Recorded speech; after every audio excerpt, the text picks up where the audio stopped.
হয়, আজি আমাৰ শহীদ ঘটনাত 1 আৰু 2 ইতিমধ্যে শহীদ ঘটনাত পঞ্চায়ত আগতে এখন আছে আফটাৰ এছেম্বলি ডিলিমিটেশ্যন আৰু পঞ্চায়ত ডিলিমিটেশ্যন শহীদ ঘটনাত 2খন জিপি হ'ল আৰু 2খন জিপিতে আজি 1 আৰু 2ত আমি নিৰ্বাচনী প্ৰচাৰ চলাম।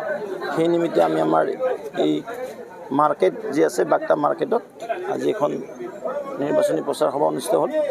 ৰাইজ ওলাই আছে, সন্মানৰ আই মাতৃসকল ওলাই আছে, সন্মানৰ এই অঞ্চলৰ জ্যেষ্ঠ ব্যক্তিসকল ওলাই আছে আৰু কেইবাজনো কংগ্ৰেছী নেতাই দল ত্যাগ কৰি আজি আমাৰ দলত আনুষ্ঠানিকভাৱে এই নিৰ্বাচনী প্ৰচাৰ সভাতে যোগদান কৰিছে আৰু আমাৰ এই পঞ্চায়তত বিজয় নিশ্চিত।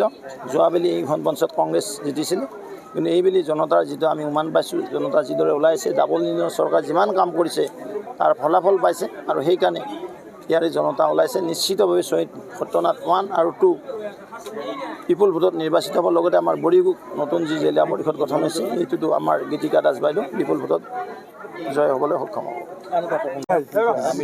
সকলে দেশ বিৰোধী মন্তব্য দি আছে, পাকিস্তানক ছাপোৰ্ট কৰি আছে। মই ভাবোঁ তেওঁলোকে ইয়াৰ পৰা ওলাই গৈ পাকিস্তান থকাই ভাল, 1 নম্বৰ কথা। আৰু 2 নম্বৰ কথা, ভাৰত চৰকাৰ অসম চৰকাৰ তেওঁলোক কেতিয়াও ৰেহাই নিদিয়ে। মুখ্যমন্ত্ৰী মহোদয়ে কৈছে ইমিডিয়েট তেওঁলোকক খবৰ দিবলৈ পুলিচক আৰু নিশ্চিতভাৱে পুলিচে কাৰ্যবাহী চুৰু কৰিব। বিধায়ক সাংসদ ইয়াৰ কোনো ৰেহাই নাপাব যি পাকিস্তানক ছাপোৰ্ট কৰিব। ভাৰতৰ লোন খাব, পাকিস্তানৰ গুণ গাব, এই ভূমিত নচলিব।